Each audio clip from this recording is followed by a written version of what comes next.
Welcome student exam friend में आपका फिर से एक बार बहुत बहुत स्वागत है। तो आज हम लोग लेकर के आए हैं इंग्लिश स्पोकन का ये दूसरा वीडियो और इस वीडियो में हम लोग पढ़ने वाले हैं एटीट्यूड डिस्क्लोजिंग वर्ड। जी हाँ, इससे पहला जो वीडियो था वो भी था एटीट्यूड डिस्क्लोजिंग वर्ड्स के बारे में। तो ये एटीट्यूड डिस्क्लोजिंग वर्ड का ये दूसरा वीडियो है। तो चलिए स्टूडेंट हम लोग स्टार्ट करते हैं। लेकिन हाँ, स्टार्ट करने से पहले मैं आप लोगों से ये रिक्वेस्ट करना चाहता हूँ कि आप हमारे यूट्यूब चैनल को सब्सक्राइब कर लें। आज हमें क्या क्या पढ़ना है वो आज हम लोग देख लेते हैं। जी हाँ, तो आज फिर हमारे पास ये 5 बेहतरीन वर्ड है जो कि हमारे प्रत्येक दिन की बातचीत में इस्तेमाल होने वाले जो वर्ड्स हैं और इन्हें हम कैसे इस्तेमाल करेंगे, कैसे यूज करेंगे, ये हम लोग देखते हैं। तो चलिए उससे पहले देखते हैं कि आखिर कौन कौन से वर्ड आज हमें पढ़ना है। तो हाँ, आज हमें पढ़ना है आफ्टर ऑल यानी कि आखिरकार, दूसरा जो है एब्सोल्युटली, थर्ड जो है एनी हाउ, फोर्थ जो है एट फर्स्ट साइट और एट लास्ट में हम लोग को एट लास्ट ही पढ़ना है।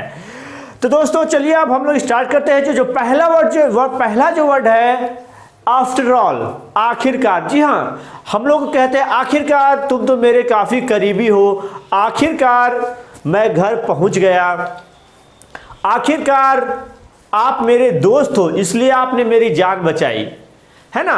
तो इस तरह का जो वाक्य है हम लोग आफ्टर ऑल का इस्तेमाल करके हम लोग बना सकते हैं। सभी वर्ड्स का अगर हम लोग इंग्लिश में इस्तेमाल करते या फिर हिंदी में भी बात करते करते अगर हम लोग इन सभी वर्ड्स का अगर हम लोग बीच बीच में अगर इस्तेमाल कर लेते हैं तो हमारे जो स्पीकिंग स्टाइल में 4 चांद लग जाएंगे।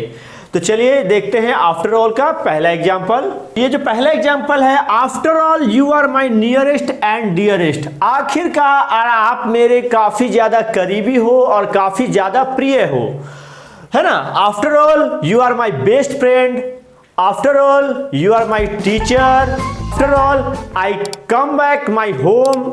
इस तरह का इस्तेमाल करके हम आफ्टर ऑल से सेंटेंस बना सकते हैं। तो चलिए अब हम लोग चलते हैं नेक्स्ट वर्ड में। अब हम लोग आ गए हैं नेक्स्ट एग्जांपल में जो है एब्सोल्युटली यानी कि पूरी तरह से। अगर हम कैसे कहते हैं यू आर एब्सोल्युटली रॉन्ग, आप पूरी तरह से गलत हो। यू आर एब्सोल्युटली राइट, आप पूरी तरह से सही हो। This answer is absolutely correct, यह आंसर पूरी तरह से ठीक है ना। तो इस तरह से हम लोग एब्सोल्युटली का इस्तेमाल कर सकते हैं। यानी कि हमें जो अगर जोर देना होता है किसी भी चीज में, गलत या सही चीज में अगर हमें पूरी तरह से जोर देना होता है तो उस वक्त हम लोग एब्सोल्युटली का इस्तेमाल करते हैं। तो अब हम लोग देखते हैं अगला जो वर्ड है एनी हाउ, यानी कि किसी तरह से, है ना। एनी हाउ लोग आगे हैं, ये है हमारा जो थर्ड वर्ड का जो एग्जांपल है, any how he will finish your work, है ना। किसी तरह से वह आपका काम पूरा करेगा। जी हाँ, किसी तरह से वो आपका काम पूरा करेगा।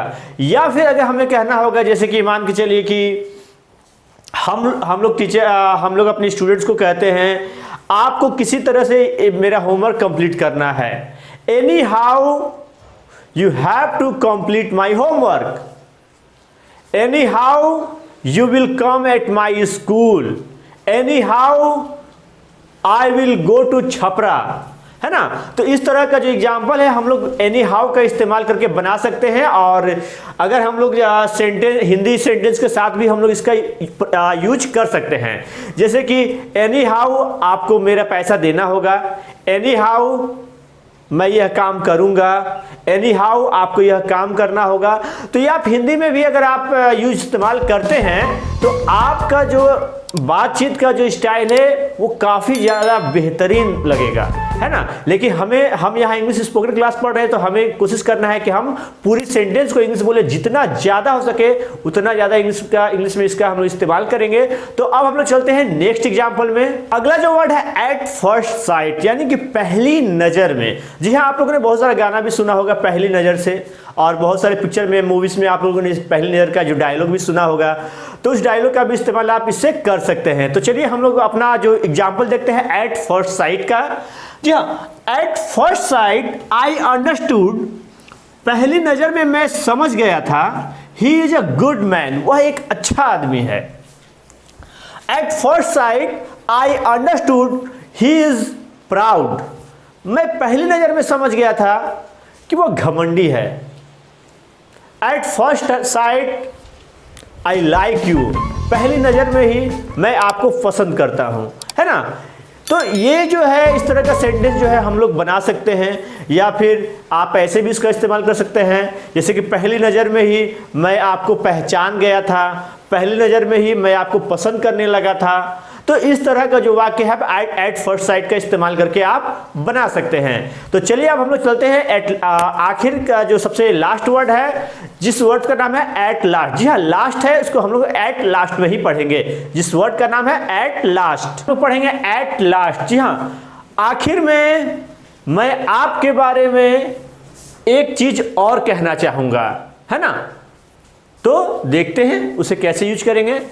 At last I would like to say, आखिर में मैं कहना चाहूंगा one thing, एक चीज, more about you, आपके बारे में, है ना। At last I would like to say one thing more about my subscriber, my viewers, that my all viewers and all subscribers are very good and all are the best। तो ये रहा attitude disclosing words का ये part 2 video था। तो I hope कि आपको ये बहुत ही अच्छा लगा होगा और आप इसका इस्तेमाल आप अपने दैनिक जीवन में प्रत्येक दिन की बोलचाल की भाषा में आप करेंगे। तो दोस्तों, अगर आपने हमारे चैनल को सब्सक्राइब नहीं किया है तो आप हमारे चैनल को जल्द से जल्द सब्सक्राइब कर लें। स्पोकन का फ्री क्लास चल रहा है हमारे मोबाइल ऐप पे, तो आप हमारे मोबाइल ऐप एग्जाम फ्रेंड को आज ही डाउनलोड करें और साइन अप करें। तब तक के लिए दोस्तों मिलते हैं अगले वीडियो में। Thanks for watching. जय हिंद।